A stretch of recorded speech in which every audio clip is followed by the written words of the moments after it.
नमस्कार मित्रांनो, आपल्या सर्वांच्या आयुष्यात एक असा शेजारी नक्कीच असतो जो आपल्या प्रगतीवरती खुश होण्याऐवजी मनातल्या मनात जळत असतो. मग ती आपण घेतलेली नवीन गाडी असो, मुलांचे चांगले मार्क असोत किंवा आपल्या घरातील आनंदाचे वातावरण. काही लोकांना हे सगळं बघून पोटात दुखायला लागतं. कधी टोमणे मारून, कधी चुकीच्या अफवा पसरवून, तर कधी विनाकारण कामात अडथळे आणून हे लोक आपल्याला मानसिक त्रास देण्याचा प्रयत्न करतात. मग अशा वेळी आपण काय करतो?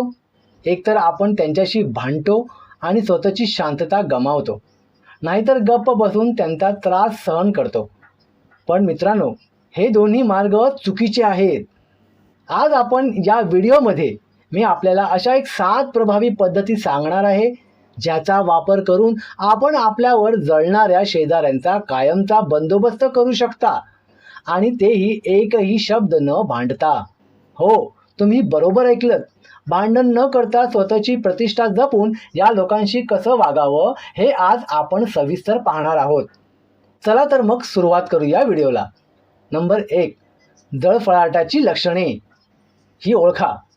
जेव्हा एखादा शेजारी आपल्याशी विचित्र वागतो तेव्हा लगेच रागावण्यापेक्षा आधी आपण शांतपणे त्याचे निरीक्षण करणे आवश्यक असते. कारण प्रत्येक वाईट वागणं हे मत्सर नसतं.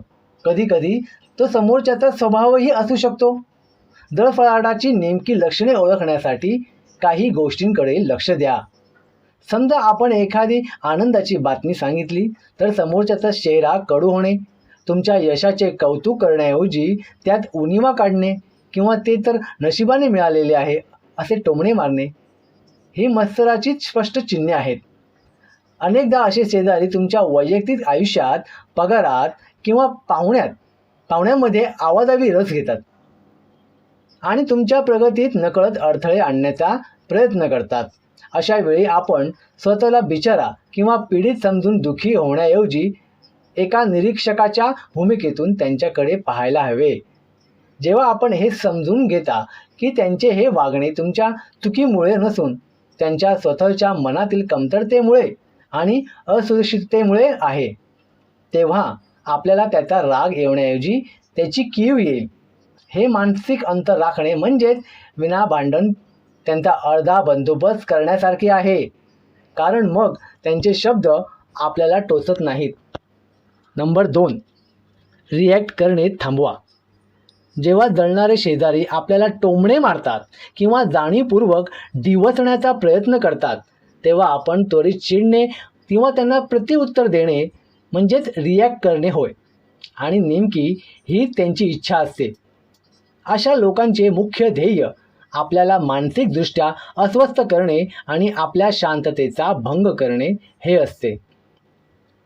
जर आपण त्यांच्या बोलण्यावर रागावलात किंवा त्यांच्याशी भांडायला गेलात तर त्यांचा विजय होतो, कारण त्यांना हवी असलेली रिॲक्शन आपण दिलेली असते. या उलट रिस्पॉन्स देणे म्हणजे पूर्णपणे शांत राहा किंवा त्यांच्याकडे दुर्लक्ष करा. समजा एखाद्याने तुमच्या प्रगतीवर एखादा टोमणा मारला तर त्यावर वाद न घालता फक्त एक गोड स्मित स्माईल द्या, हसू द्या किंवा हो, कदाचित तुमचं म्हणणं खरं असेल असं म्हणून तो विषय तिथेच थांबवा. तुमची ही अनपेक्षित शांतता समोरच्या व्यक्तीला सर्वात जास्त अस्वस्थ करेल, कारण त्यांना जे अपेक्षित होतं ते घडत नाही ना.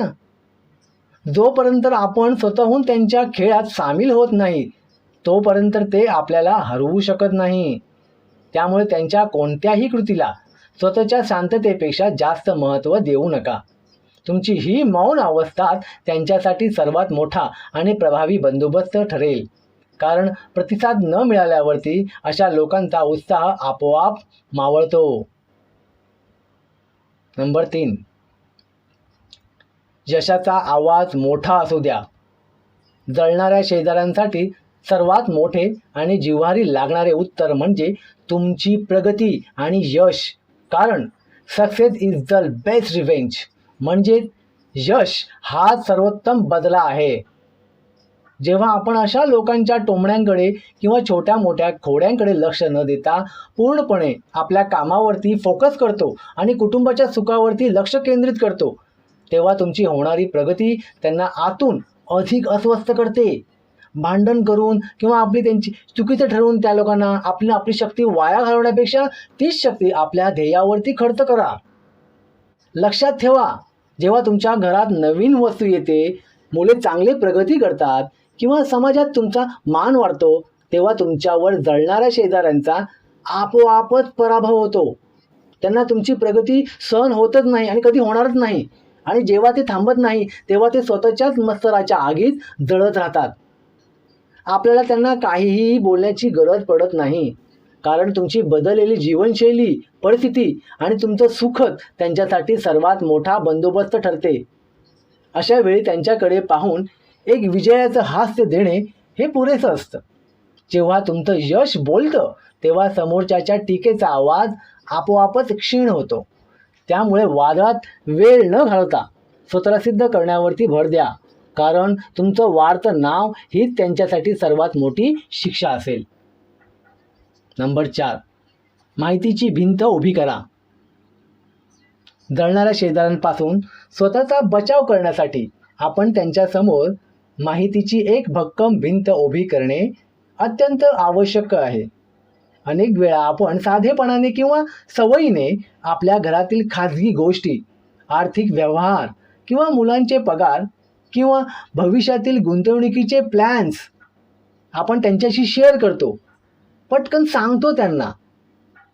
पण लक्षात ठेवा, जळफळाट करणाऱ्या व्यक्तींसाठी ही माहिती म्हणजे तुमच्यावर टीका करण्यासाठी किंवा तुमच्या कामात मिठाचा खडा पाडण्यासाठी हे मिळालेले आयते कोलीत असते. अशा लोकांशी बोलताना जरा कमी बोलणे आणि जास्त ऐकणे हे तंत्र वापरा.